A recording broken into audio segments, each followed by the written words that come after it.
Bonjour, je vais vous montrer comment débugger sans le simulateur graphique.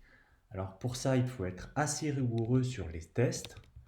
Donc avoir des tests qui soient assez complets. J'ai fait une autre vidéo pour expliquer ces éléments-là. Donc je vous rappelle quelques éléments. Donc là j'ai un test pour add-i. Ce test, on essaye de faire en sorte qu'il ne soit pas ambigu par rapport à d'autres instructions comme un or-i ou un and-i. Et là, vous avez les valeurs attendues pour x31, qui sont celles qu'on va retrouver dans payout, qui sont d'abord 0, puis 3 plus 4, 7, puis 7 plus 1, 8. Donc là, normalement, on a tous les cas de figure qui devraient ne pas confondre un AND avec un XOR, un AND ou un OR. Maintenant, je vais faire mon make autotest. Donc lorsque je vais faire le make autotest, la première phase d'analyse qui est ici est une phase qui va analyser le code VHDL. Ah, j'ai une erreur en ligne 162. Donc cette erreur en ligne 162 m'indique que j'ai un élément qui ne fait pas partie de l'enregistrement POCMD et c'est FRWE. Qu'est-ce que je voulais faire? Je vais re-regarder mon code.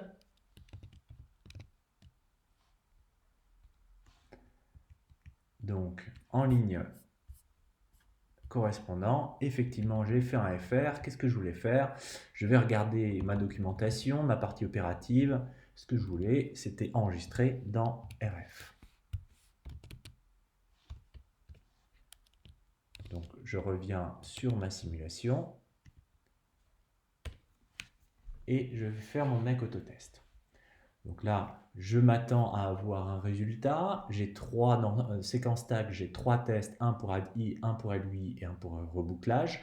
J'ai déjà validé LUI et rebouclage. Donc là, je fais des tests de non-régression. Je m'assure que je n'ai pas eu un souci nouveau par rapport à ces anciennes instructions. Et la nouvelle instruction add-i est une instruction qui échoue. Alors là, je travaille un peu à l'aveugle pour être un peu moins dans le flou. Ce que je peux regarder, c'est dans CEP cache, quelle est la valeur obtenue en sim. Pour ça, vous avez un répertoire sim dans lequel vous avez des sous-répertoires pour chacune des instructions, enfin pour chacun des programmes que vous avez demandé à faire passer en test. Donc add-i, je peux aller regarder séquence défaut.test et là, pardon, donc là, je vais éditer, je vais voir le contenu et non pas faire un changement de répertoire. Et là, la valeur attendue, c'était bien 0 et je n'ai pas eu cette valeur 0. Donc là, il y a un problème.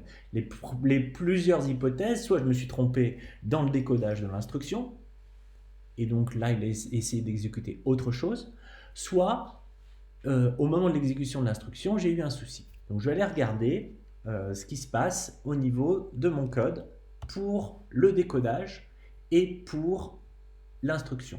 Donc pour le décodage, j'ai bien testé la valeur de IR pour la bonne séquence de bits correspondant au add-i.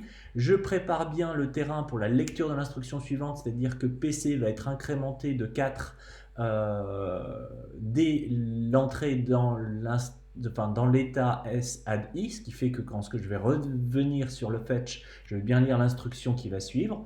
Donc maintenant, je vais aller regarder. Donc ça m'a l'air bon.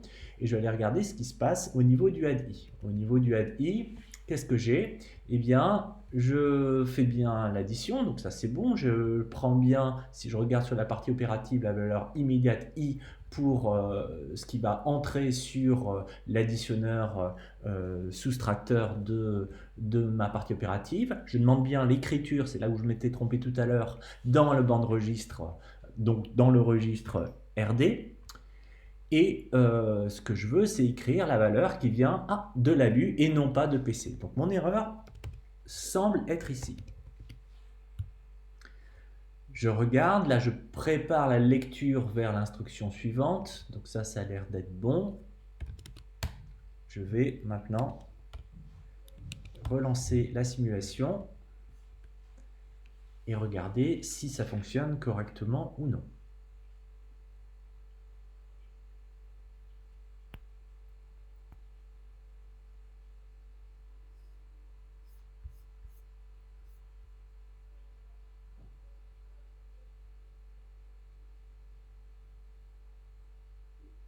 Voilà, j'ai passé. Alors je vais vous montrer quand même quelques autres erreurs que j'aurais pu avoir sur ce cas-là et comment j'aurais pu les détecter. Donc si je reprends juste les traces, donc vous voyez maintenant les différentes valeurs attendues sont bien celles obtenues. Donc je reviens des erreurs assez classiques que je vais vous montrer. Première erreur classique, j'ai oublié d'aller préparer la lecture pour le fetch. Donc pour ça, imaginons que ici j'ai oublié cette ligne-là.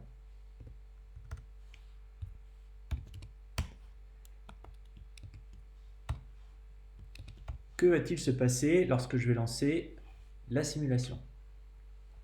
Alors, on pourrait se dire, bon, là je vais bien exécuter l'instruction, donc ce qui va se passer c'est que la première fois je vais bien avoir la valeur 0 dans le registre X31.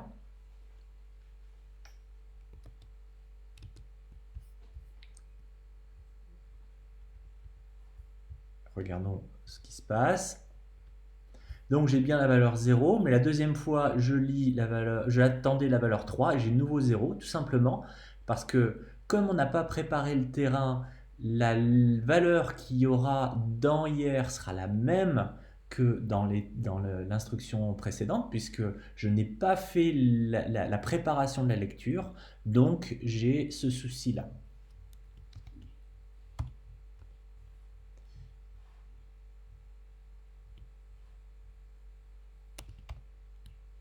Un autre problème, donc je vais corriger celui-là. Vous avez vu ce que j'ai mis ici, qui était un problème.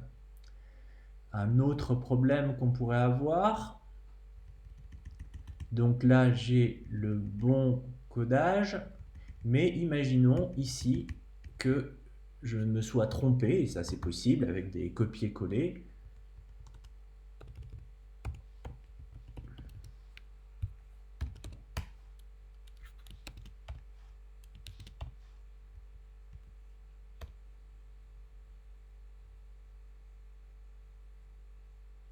Ah, là, qu'est-ce que j'ai fait comme erreur? Effectivement, ALU- n'existe pas, c'était une erreur qu'il y avait dans la première version du cahier des charges, donc je vous encourage vraiment à aller regarder la dernière version du cahier des charges pour avoir les corrections. Donc c'est minus à la place de moins.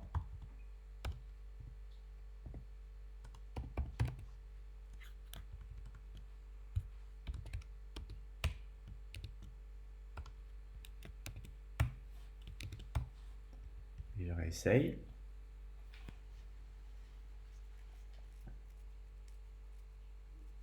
Là, vous voyez que la phase de compilation a fonctionné.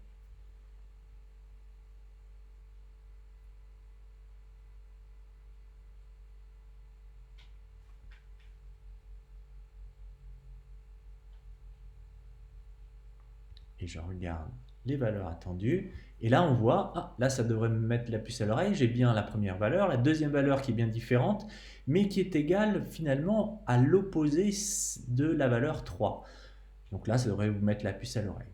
Donc, vous voyez l'importance de faire des tests qui soient suffisamment complets. Pensez à tout, enfin, à un maximum de cas possibles qui pourraient être à l'origine de votre problème, éventuellement rajouter après des tests et utiliser cette technique si la simulation est une difficulté pour vous, la simulation graphique.